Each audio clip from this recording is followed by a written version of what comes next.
So when it comes to the fight for increased minimum wage, we all know that California is leading the charge, right? So we know California and other states are trying to get increased minimum wages for a lot of the workers. Why? Because inflation, things are more expensive. So it makes sense to then say, all right, we need to get workers more money so they can, feed their families. However, when it comes to economics, economics doesn't really care what you're trying to do. All they care about is the consequences of those actions. And especially when it comes to California, you see that when it comes to their fast food, right? They try to get, they got fast food workers up to $20 minimum wage. And this has a domino effect. Because why? Because other industries are then going to say, you know what? Hey, fast food workers can get that much money. Why can't we? And in this video, we're going to be talking about the healthcare workers, where they're also saying, you know what? We deserve more money as well, because things are much more expensive. We also need a bump in our increase in wage. So I think it was last year or 2022, Newsom signed a law where healthcare workers can get up to $25 an hour, right? And I think by 2028, they'll get up to $25 an hour. And when I say healthcare workers, I'm talking about janitors. We're talking about food staff and transporters. Those are like the three main ones that we were talking about when it comes to the healthcare workers. So they're all saying that we also need a bump in pay because we're also struggling financially, right? However, this has consequences. Right? California is finding that they have to delay this increase in minimum wage. Why? Because they're working at a budget deficit of about $45 billion. Well, 40 healthcare workers will have to wait a little bit longer before they see an increase to their minimum wage. Last year, the governor signed a law which would boost healthcare minimum wage to $25 an hour starting June 1st. But the lawmaker who wrote that law has submitted paperwork to delay the bump in pay to July 1st. The delay will align the pay increase with the state budget.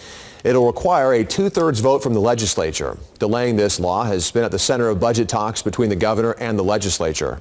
So you see right there that they had to delay it to July 1st. Why? Because there's a lot of complications when it comes to artificially increasing minimum wage the way they're trying to do it. And you can see that in the fast food industry, when they did it for a lot of fast food workers up to $20. You saw the consequences of that, right? Obviously, a lot of people are talking about how fast food costs so much more money, right? It's very expensive to buy some fast food just to get a Big Mac meal, $15 or whatever. Also, you see people, losing their jobs, right? You see, like, I think the fast food industry lost about like $10,000 fast food workers. Even the people that have gotten that bump in pay, they're seeing less hours. And also, finally, there's a lot of businesses that are shutting down. A lot of fast food companies that are shutting down because they just can't afford to pay these workers that amount of money. So these are the consequences of those actions. So when you bring it to the healthcare industry, right, which is heavily subsidized by the government, they're seeing there's some issues when it comes to making this whole thing work. Okay, right? They're finding that it's making, especially when you have a $45 billion deficit, you find that you clearly don't have the money to then create this increase in minimum wage, right? Because obviously with California, they have a lot of social programs, so they operate at a very high budget. They have a spending problem. They like to spend money, and it's easy to do that when it's not your money, but eventually the money does run out, and you're seeing that especially when it comes to trying to increase these workers' minimum wage. And like I said, let me make this clear. I'm not saying that these people don't deserve it or they shouldn't be able to get more money so they can feed their family. That's not my issue, right? I wish people could get as much money as they can, whatever they can. I want people to be able to feed their families, be able to afford the stuff that they're working for. However, that's not how life is, right? That's not how economics work. And you can't just be like, oh, let's just increase money and don't think that there's a consequence to that, especially when you're artificially doing it the way the government is doing it. And you're seeing that a lot, and I think a lot of these healthcare workers are unionized. So obviously, if you got the union, they're going to fight for that increased wage. But if you don't have the money, what do? So in the end, the people that are going to suffer the most are obviously patients, right? What's going to happen is if they do get this increase on wage, what it's going to do is going to increase the cost of healthcare. Right? It's going to make things more expensive for you, the patient. If you got to go in there, it's going to cost more for you because they're not managing their money properly. right? And I understand that people feel like they need the free healthcare. We need the increased minimum wage, but nothing is free. All these things have an impact. And when you artificially increase the minimum wage the way that they're doing it, it makes things more complicated. Because you see the consequences in the fast food industry. Now you're seeing the consequences when it comes to the healthcare workers industry. And it's going to be tough to do that. But come July 1st, I'm not sure how they're going to make that work. They're going to trying to find a way to increase revenue, or they're going to have to cut spending somewhere. But if you're going to try and give these people increase the minimum wage, then you have to make the math work. And right now, when you're working at a $45 billion deficit, it's very difficult to do this. And I can understand the healthcare workers wanting their money, right? Because if things are more expensive and you can't give them the money, what are they going to do? They're going to leave, go somewhere else where they can hopefully get that money.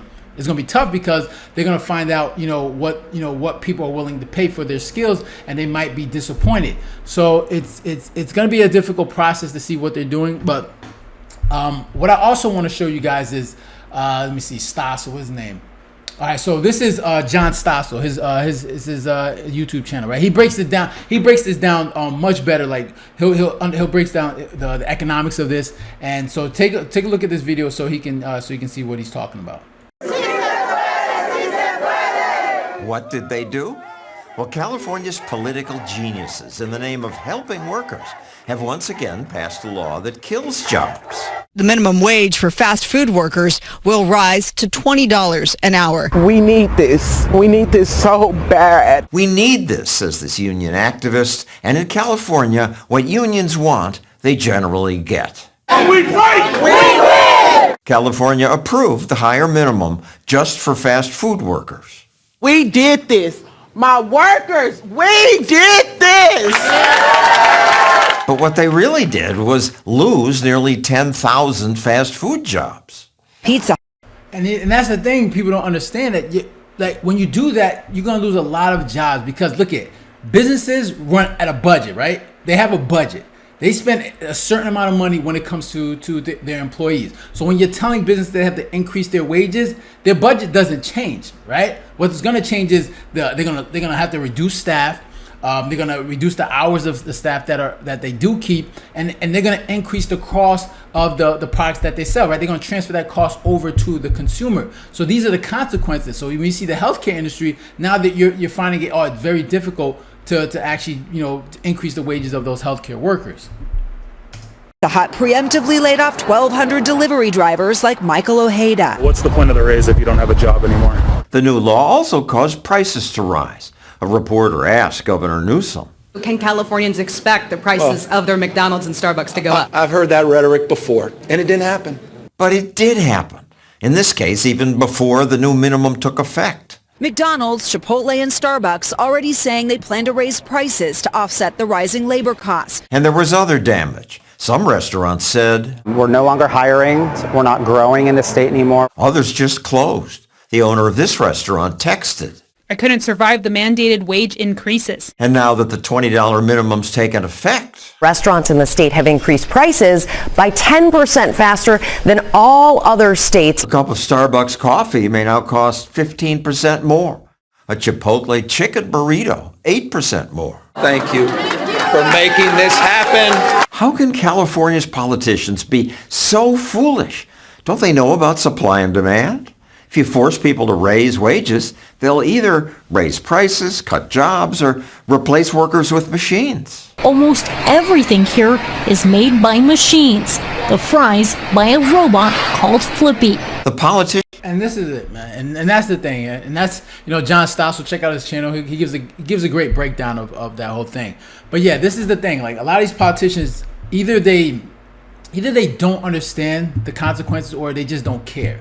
Right, especially, and this is what happens when you focus on votes, right? You focus on getting votes so you can stay in power instead of doing what's good for the economy, right? Like, you're like, all right, you know what? These people, if I want to stay in power, if I want to get these votes, I need to give the people what they want, even though what they want is not necessarily good for them. Because everyone knows, when you understand, you break down economics, when you increase the wage, when you artificially increase the wages, people are going to lose jobs. Things are going to become more expensive. You're going to get higher inflation. But a lot of people don't understand this. And like I said, I can understand the people, the workers, right? Things are hard when it comes to finances, right? But the thing is, it's not going to get any easier. Just because you think you got that bump in pay, everything else is going to get more expensive. So $25 is not going to be enough. $30 is not going to be enough. You need to find a way to improve your skills so you can get more money out in the marketplace. And I know that's tough to hear, but it's reality. If you're someone that's just getting minimum wage, it's going to be hard to survive off in this economy with just minimum wage alone. No matter how much they increase it. No matter how much I don't care if they increase it to $50, right? Minimum wage is always zero, especially when you're losing your job. Now, like you heard that worker, what he said, you know what, what's the point of increasing minimum wage if you don't have a job? And that's going to be the result for a lot of people. And that's the tough thing that a lot of people don't understand. And these politicians either know that or they don't care. And that's the tough reality, because the people that suffer in the end are obviously the workers. All right. So yeah, those are my thoughts. I'm interested to hear your thoughts. Make sure to leave a comment down below, hit the like button, share. And if you haven't done so already, make sure to subscribe. Right. So you guys take care. Have a good one. Later.